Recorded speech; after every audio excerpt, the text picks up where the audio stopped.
প্রেক্ষাপট বিশ্লেষণ করতে গেলে রাতে আয়না দেখা বা বাথরুমে প্রবেশ করা অথবা চুল আঁচড়ানো এইগুলোর কোনোটিকেই নিষিদ্ধ বলা যাবে না, কারণ কুরআন এবং সুন্নাতে কোনোটিকেই সুস্পষ্টভাবে নিষিদ্ধ করা হয়নি। তবে বেশি বেশি আয়না না দেখাই ভালো। এটা অনেকটাই বেশি বেশি সেলফি তোলার মতো।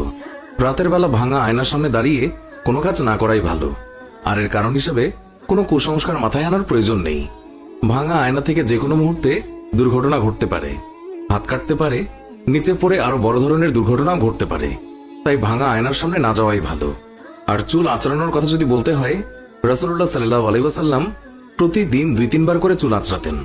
তিনি চুলকে পরিপাটি করে রাখতে পছন্দ করতেন, আর যারা চুল আঁচড়ায় না তাদের তিনি অপছন্দ করতেন। তো বোঝাই যাচ্ছে আপনি রাতের বেলা চুল আঁচড়ালে এতে কোনো সমস্যা নেই। তবে রাতের বেলায় চুল আঁচড়ানোটা পরিহার করতেই বলেছেন অনেক মুরব্বীরা। এর মূল কারণ একটাই, তা হলো রাতের বেলায় আপনি যে চুলটাকে পরিপাটি করছেন তা হয়তো ভালোভাবে হবেও না।